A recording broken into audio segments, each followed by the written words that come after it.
Alright, what's up guys? Thank you for joining me on this tutorial. I'm going to show you how to recreate an image and have amazing skies on Dell Photo.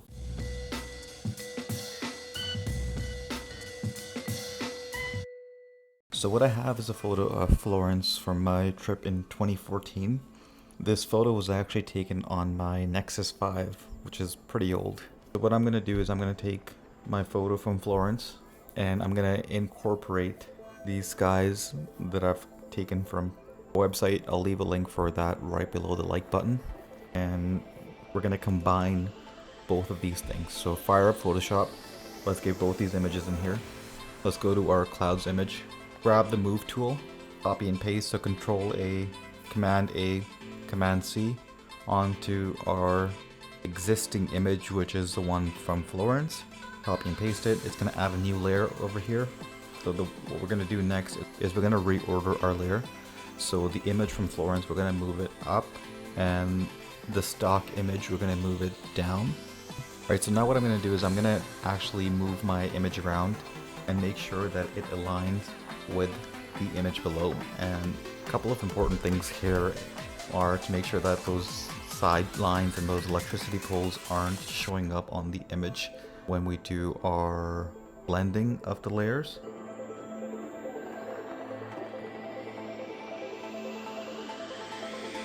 So the way I do it is I decrease the opacity a little bit, and then I do Control T, which is to transform and move the layers around to make sure that those electricity poles aren't showing in the image right behind.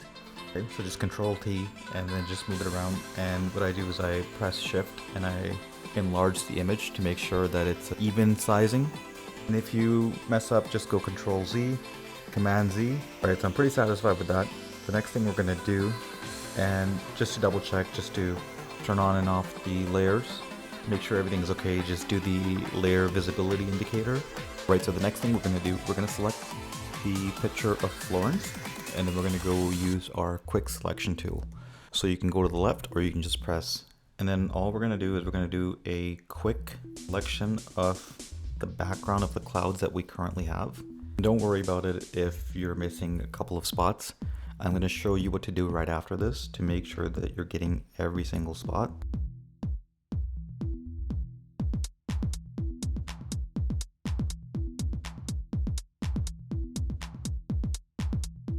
Alright, so once you're done, click select and mask, and what's going to happen is the red parts that are selected are the ones that are going to be masked and technically cropped out.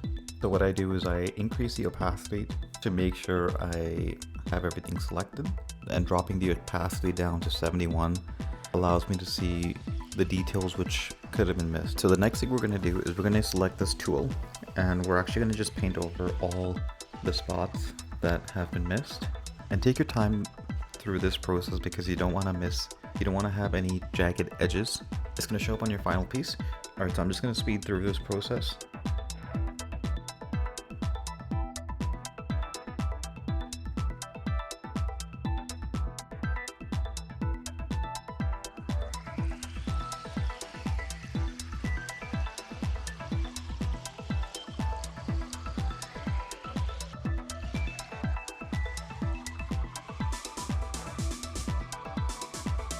Alright, so we're back.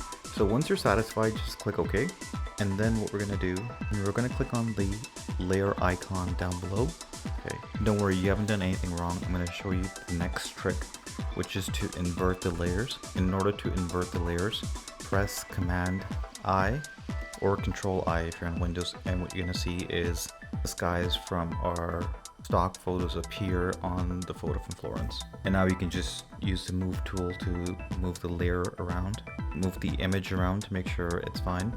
And so what I'm going to do is I'm going to do just some quick edits on this before we export it and change it up in Lightroom and just take it to the next step. Alright, so what we're going to do is we're going to click on Filter, Camera Raw Filter, and it's going to pop up this dialog to match the temperature of the day in Florence. Alright, so I'm going to increase the temperature a little bit. At the same time, I'm going to decrease the tint, and I'm going to increase the contrast a little bit, drop the highlights down to make the clouds come out more. At the same time, drop the shadows, drop the whites, and then drop the blacks. And I'm going to increase the clarity to sharpen the clouds. So what you'll see is the clouds are gonna pop more. Vibrance, I'm gonna increase it just a little bit. The next thing I'm gonna do is I'm gonna go to my picture of Florence, and I'm gonna go through the same process, which is the camera raw filter edits. I'm gonna start off with increasing clarity, increasing the temperature just a little bit, dropping the highlights, and then I'll go towards the shadows, increase the whites a little bit, drop my blacks, I'll increase my vibrance, drop the contrast a little bit. Alright, so I think it's pretty much done here. I'm gonna export this image,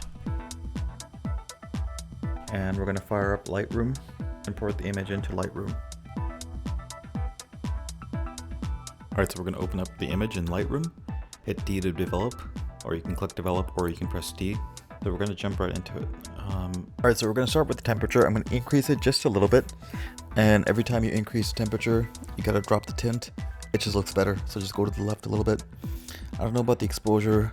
I might just increase it just a slightly bit. Let's see how it looks. So I'm gonna drop my highlights. It's gonna bring out my sky a little bit more, and then increase my shadows. That way the city comes out more.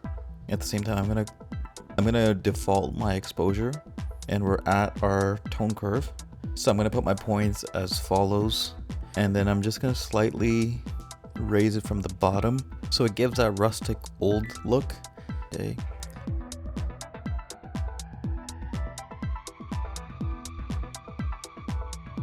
And after that, I'm gonna increase the vibrance just a little bit, not too much, and then increase my highlights, increase my blacks, and then I'm gonna leave my whites where they are and increase my shadows.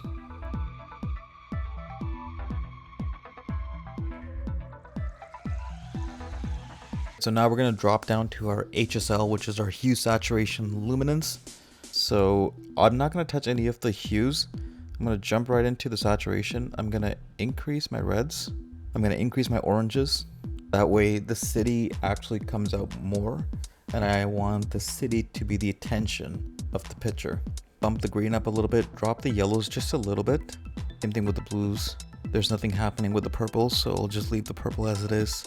And then for the luminance, I'm gonna increase the reds, and what's gonna happen is you're gonna see the city get a little bit brighter. Same thing with the orange, and I'm gonna drop my oranges. I'm gonna increase my yellow just a little bit, drop my greens because I want the focus away from the trees in front, and increase the blues.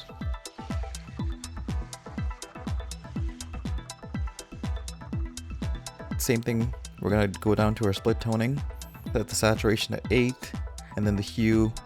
This is all up to you how you guys want to do it. I keep my hue at 92 when I work with warm pictures, and my shadows at 89 and 7.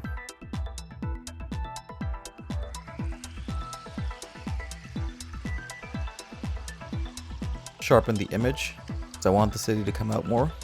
Alright, so we're down to our post-crop vignettes. This was up to you how much you guys want to put it in. I just drop it down whatever I feel comfortable.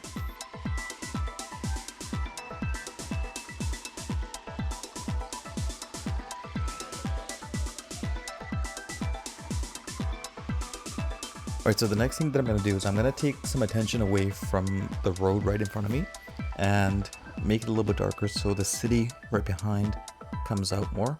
So just go to the brush tool, click new, just paint away like so.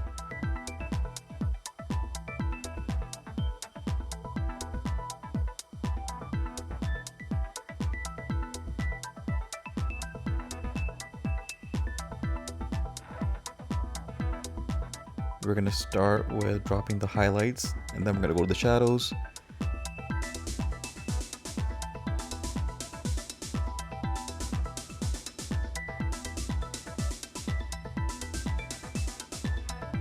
And then the whites a little bit, same thing with the blacks. And then I want to increase the sharpness and the clarity because I want the concrete to pop out more.